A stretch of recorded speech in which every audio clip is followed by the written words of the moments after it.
Hello दोस्तों, जैसा कि मैंने कहा था कि क्लास 10th में मोस्ट इम्पोर्टेंट 1 जनवरी से चालू होगा। तो ये पहला वीडियो 1 जनवरी को है, जो कि संख्याओं के बारे में है। तो संख्याएं जैसे प्राकृतिक संख्या, पूर्ण संख्या, पूर्णांक संख्या, ये सारे हम जानेंगे। तो सबसे पहले हम लोग संख्याएं के मतलब संख्या के बारे में जान लेते हैं कि संख्या होती क्या है।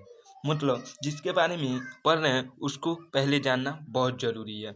ये क्लास 10th के लिए ही नहीं बल्कि 11-12 में भी काम आता है। ठीक है, तो इसे बहुत ध्यान से पढ़ना और ध्यान लगा के मतलब समझना। ठीक है, तो सबसे पहले समझते हैं संख्या क्या होती है। तो संख्या उन गणितीय वस्तुओं को कहते हैं जिनका उपयोग किसी चीज को गिनने, मापने या उसका नाम पहचानने मतलब नाम को पहचानने, बताने के लिए किया जाता है।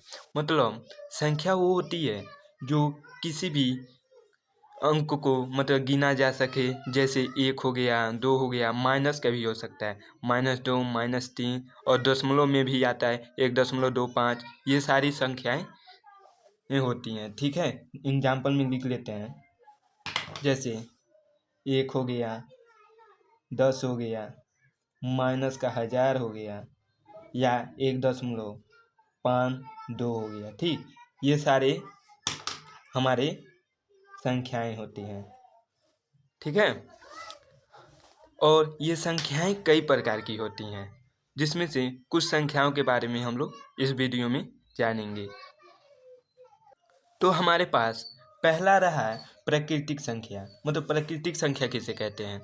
ऐसी संख्या जो 1 से लेकर अनंत तक जाती हो उसे प्राकृतिक संख्या कहते हैं। ठीक है, मतलब ऐसी संख्या जो 1 से लेकर अनंत तक जाती है, जैसे 1 हो गया, 2 हो गया, 4000 हो गया या 2000 हो गया, लेकिन उसमें माइनस ना हो, न कि जीरो। ठीक है, ये सब नहीं होनी चाहिए। माइनस का अंक नहीं होना चाहिए और जीरो नहीं होना चाहिए और दशमलव में कोई अंक नहीं होना चाहिए।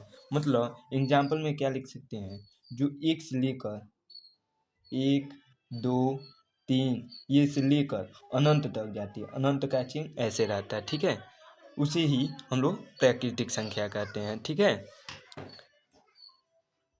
प्राकृतिक संख्या जैसे 1000 भी हो सकती है, 2000 भी हो सकती है, 555, ये सारी प्राकृतिक संख्या है। अब दूसरा है पूर्ण संख्या। इसमें क्या होता है, ऐसी संख्या जिसमें प्राकृतिक संख्या होने के साथ साथ शून्य भी सम्मिलित हो उसे पूर्णांक पूर्ण संख्या कहते हैं। ठीक है, ऐसी संख्या जिसमें प्राकृतिक संख्या भी हो, मतलब 1 से जो अनंत तक होती है, और उसमें जीरो अगर ऐड करें, यहाँ पे जीरो लिख दें, तो उसे क्या करेंगे, पूर्णांक संख्या। एग्जाम्पल में लिखेंगे क्या, 0, 1, 2, 3 से लेकर अनंत तक। अब इसमें ये तो प्राकृतिक संख्या यहाँ से यहाँ तक हो गई, इसमें जीरो भी सम्मिलित हो गया। ठीक है, तो मतलब प्राकृतिक संख्या पूर्णांक संख्या है, लेकिन पूर्णांक संख्या प्राकृतिक संख्या नहीं है। क्यों नहीं है? क्योंकि इसमें जीरो है, इसमें नहीं जीरो है। ठीक है, ये ध्यान रखना, ऐसे सवाल पूछ सकता है। अब आ गया हमारे पास पूर्णांक संख्या। इसमें क्या होता है, ऐसी संख्या जिसमें पूर्ण संख्या मतलब ये जो पूर्ण संख्या है 0 से लेकर अनंत तक, पूर्ण संख्या के साथ ऋणात्मक संख्या भी जुड़े होते हैं, उन्हें पूर्णांक संख्या। मतलब ऋणात्मक संख्या मतलब -2, -3, ये सब ऋणात्मक संख्या जिसमें माइनस लगा हो। ठीक है, वो भी इसमें जुड़े होंगे। पहले तो कहा है पूर्णांक संख्या मतलब 0 से लेकर अनंत तक, मतलब 0 से लेकर अनंत तक, ये हमारा अनंत तक हो गया। फिर कहा है ऋणात्मक संख्या मतलब पूरे ऋणात्मक जितना हो सकता है, तो इधर हो गया -1, -2, ऐसे अनंत तक। मतलब माइनस का 1000 भी आपका पूर्णांक संख्या होगा, और माइनस का 3000 भी, ये अनंत तक जितना भी चला जाए उसे पूर्णांक संख्या कहते हैं। जैसे माइनस का हो गया 520, माइनस का कुछ भी, और जीरो भी पूर्णांक ही संख्या है, और 1, 2, 3 से लेकर अनंत तक पूर्णांक ही संख्या है। अब यहाँ पे प्रश्न क्या पूछता है, क्या पूर्णांक संख्या पूर्ण संख्या हो सकता है? तो कहेंगे हाँ, पूर्णांक संख्या पूर्ण संख्या हो सकता है। नहीं नहीं, गलत है। पूर्णांक संख्या पूर्ण संख्या नहीं हो सकता है, क्योंकि यहाँ पे माइनस भी है, यहाँ पे नहीं है। लेकिन पूर्ण संख्या पूर्णांक संख्या हो सकता है। ठीक है, एक बार और, पूर्णांक संख्या पूर्ण संख्या नहीं हो सकता है, लेकिन पूर्ण संख्या पूर्णांक संख्या हो सकता है। इतना बात क्लियर हो गया? तो कमेंट में लिख देना यस। अब हमारे पास अगला है सम संख्या। इसे हम लिख सकते थे, ऐसी संख्या जो 2 से विभाजित हो जाए उसे सम संख्या कहते हैं, लेकिन आप लोगों को समझने के लिए लिखे हैं ऐसी संख्या जो 2 से भाग देने पर पूरी तरह से मतलब शेषफल शून्य हो बचे उसे सम संख्या कहते हैं। जैसे अगर कोई भी संख्या है हमारे पास, उसे भाग देने पे शून्य बचे, मान लो जैसे कि ये हमारे पास 4 है, इसे 2 से भाग देते हैं तो 2 बार में कट जाएगा, तो 4 में 4 जाए 0, मतलब शेषफल कितना बच रहा है 0। तो ऐसी संख्या को हम क्या कहेंगे, सम संख्या। तो हो गया हमारा एग्जाम्पल में हो गया हमारा 2 हो गया, 4, 6, 8 और 0 भी, 0 नहीं होगा बाद में होगा। ठीक, ये हमारी सम संख्या है। ठीक है, क्योंकि इसे 2 से भाग देंगे तो हमेशा 0 ही आएगा। और यहाँ पे हम बता दें कि अगर कोई भी संख्या है उसके लास्ट में 2 है, 4 है, 6, 8 और 0 भी हो, वो 2 से विभाजित होगा। जैसे इकाई का स्थान पे 8 मतलब 88, इकाई का स्थान पे क्या है 8, तो ये 2 से विभाजित होगा। यहीं पर अगर 8 9 रहता है, अगर 9 है तो ये विभाजित नहीं होगा 2 से। ठीक है, अब इसके बाद हमारा आता है विषम संख्या। अब विषम संख्या क्या होता है, ये ठीक सम का उल्टा होता है। इसमें क्या होता है, ऐसी संख्या जो 2 से भाग देने पर शेषफल शून्य के अलावा कोई अन्य संख्या बचे तो उसे विषम संख्या कहते हैं। जैसे कोई भी अगर 2 से कोई भी संख्या हो गया, मान लो 9, अगर 2 से भाग देते हैं तो ये 4 1 में 8, 1 बच रहा है, मतलब 0 के अलावा कोई भी संख्या बच रहा है तो उसे क्या कहेंगे, विषम संख्या। ठीक है, मतलब 0 नहीं, अगर नहीं बचे कोई अन्य संख्या बचे भाग देने पर तो उसे क्या कहेंगे, विषम संख्या। तो इसे क्या लिखेंगे एग्जाम्पल में हो गया 889, देखो ये हो गया हमारा 889, उसके बाद हो गया 700, कुछ भी लिख दो 7 या 9 लिख दो, 7 लिख दो, ये सब हमारी विषम संख्या है। ठीक है, इसे अगर आप लोग भाग देंगे तो कुछ शेषफल बचेगा, तो इसे क्या कहेंगे, विषम संख्या। 2 से मतलब भाग देना है। ठीक है, अब आता है हमारा अभाज्य संख्या। अब अभाज्य संख्या किसे कहते हैं, ऐसी संख्या जो 1 से कटे और अपने नंबर मतलब अपने नंबर से कटे, यानी स्वयं से कटे, उसे क्या कहते हैं, अभाज्य संख्या कहते हैं।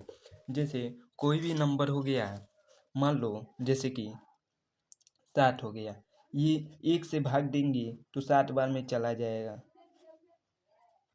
तो ये हमारा, और उसके बाद ये स्वयं है, मतलब 7 है ना, तो ये 7 से ही भाग जाएगा, मतलब स्वयं से एक बार में। ठीक, तो ऐसे संख्याओं को क्या कहते हैं, अभाज्य संख्या। ठीक है, जैसे इसमें हो गया एग्जाम्पल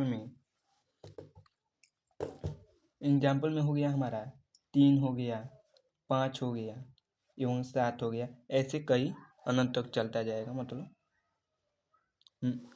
ठीक है, अब यहाँ पे 9 नहीं होगा। ठीक है, जो हमारे पास 9 है ना, वो नहीं होगा, क्योंकि ये 1 से भाग देंगे तो चला जाएगा।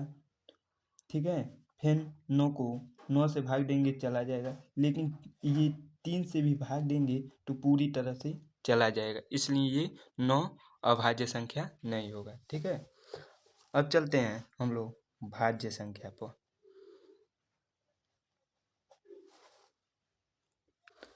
अब आ गया हमारा भाज्य संख्या। तो इसमें भाज्य संख्या किसे कहते हैं, ऐसी संख्या जो अपने नंबर और 1 के अलावा कोई अन्य संख्या से भाग देने पर पूरी तरह से कट जाए उसे ही भाज्य संख्या कहते हैं। ठीक है, मतलब ऐसी संख्या जो एक से कटे और स्वयं से कटे और उसके अलावा कोई तीसरी संख्या से कटे उसे क्या कहते हैं? भाज्य संख्या। ठीक है, मतलब एक से कटे, दो से मतलब अपने नंबर से कटे और किसी अन्य संख्या से कटे, वो तीसरी संख्या 4 भी हो सकती है, 5 भी, कुछ भी हो सकती है। ठीक है, तीसरी भी हो सकती है, चौथी संख्या भी हो सकती है। मतलब जैसे कि हमने यहाँ पे 9 के बारे में बात किया, ये 1 से भाग देने पे कट जाएगा और स्वयं से मतलब 9 से भाग देने पे कट जाएगा और 3 से भी कटेगा, मतलब 1 और स्वयं से कटेगा 9 से और 3 से, तो ये तीसरी संख्या हो गई ना। तो इसे क्या कहेंगे? एग्जाम्पल में लिख लेते हैं, 9 हो गया। इसे क्या कहेंगे? भाज्य संख्या। और इसके अलावा हमारा हो गया 18। अब देखो, ये 1 से कटेगा, मतलब भाग दोगे तो फिर 2 से भी कटेगा, 3 से भी कटेगा, 6 से भी कटेगा, 9 से भी कटेगा और अपने स्वयं नंबर से कटेगा, मतलब इतने नंबर से कर रहा है ये, तब भी ये हमारा क्या है? भाज्य संख्या। ठीक है, ऐसे हमारा हो सकता है etc, मतलब आदि और भी संख्याएं है इसके आगे। ठीक है, अब इसके बाद आ गया हमारा परिमेय संख्या। अब परिमेय संख्या किसे कहते हैं? तो ऐसी संख्या है जिसे p बटा q के रूप में लिखा जा सके, लेकिन जो q equal to not zero हो, तो उसे परिमेय संख्या कहते हैं। जैसे हमारे पास हो गया जैसे 2 हो गया, 2 है तो इसके नीचे 1 लिखा जा सकता है बटे में। ठीक, देखो ये p हो गया और ये q हो गया। ठीक, यहाँ पे जैसे लिखा है, इसे p बटा q के रूप में लिखा जा सकता है, मतलब 2 अगर लिख दी तो ये परिमेय संख्या है, क्योंकि इसे 2 बटा 1 लिखा जा सकता है। ठीक, लेकिन अगर यहीं पे 2 बटा 0 लिखा जाए तो ये q equal to not zero होगा, जो यहाँ पे है इसे 0 नहीं लिखा जा सकता, तो ये परिमेय संख्या नहीं है। ठीक है, मतलब परिमेय संख्या का एग्जाम्पल लिखेंगे 3/2। अब देखो यहाँ पे p हो गया, ये 3 हो गया, p हो गया और ये q हो गया, अंश बटा हर। ठीक, इसे लिख सकते हैं, 2 को लिख सकते हैं, 50 को लिख सकते हैं, यहाँ पे माइनस का भी हो सकता है, माइनस का 5/3, ऐसे अनंत तक हो सकता है। ठीक है, ऐसे कोई भी संख्या हो सकता है, परिमेय संख्या हो सकता है। ठीक है, तो अपरिमेय संख्या किसे कहते हैं? ऐसी संख्या जिसे p बटा q के रूप में नहीं लिखा जा सकता है उसे अपरिमेय संख्या कहते हैं। जैसे हमारा हो गया कर्ली में 3। ठीक, क्योंकि इसे कर्ली के बाहर नहीं लिखा जा सकता। यहीं पे अगर कर्ली में 4 रहता तो इसका पेयर मतलब इसे बना सकते थे 2 × 2, इसका पेयर बना के 2 बाहर निकाल सकते थे, तो 2 को 2/1 लिख सकते थे, तो ये हो गया हमारा p बटा q के रूप में, तो ये हमारा परिमेय संख्या हो गया। लेकिन कर्ली में 3 को बाहर निकालेंगे तो दशमलव में आ जाएगा। ठीक, दशमलव में नहीं आएगा, मतलब ये कर्ली से बाहर मतलब नहीं निकलेगा। ठीक है, तो ये हमारा हो गया क्या? अपरिमेय संख्या। ठीक है, तो कर्ली में 3 हो गया, कर्ली में 5 हो गया, ये सारे हमारे अपरिमेय संख्या है। ठीक है, ये हमारे क्लास 10th में भी ये सिद्ध करने के लिए आता है कि कर्ली में 5 को अपरिमेय संख्या क्यों है। ठीक है, तो ये भी हम लोग सिद्ध करेंगे नेक्स्ट। ठीक है, नेक्स्ट क्लास में। अब अगला है हमारा वास्तविक संख्या। वास्तविक संख्या किसे कहते हैं? ऐसी संख्या जिसमें परिमेय संख्या और अपरिमेय संख्या दोनों ही हो, या परिमेय और अपरिमेय ही हो, मतलब सिर्फ परिमेय हो या अपरिमेय हो, उसे ही वास्तविक संख्या कहते हैं। एग्जाम्पल में थोड़ा इस समय लास्ट का प्रॉब्लम हो गया है,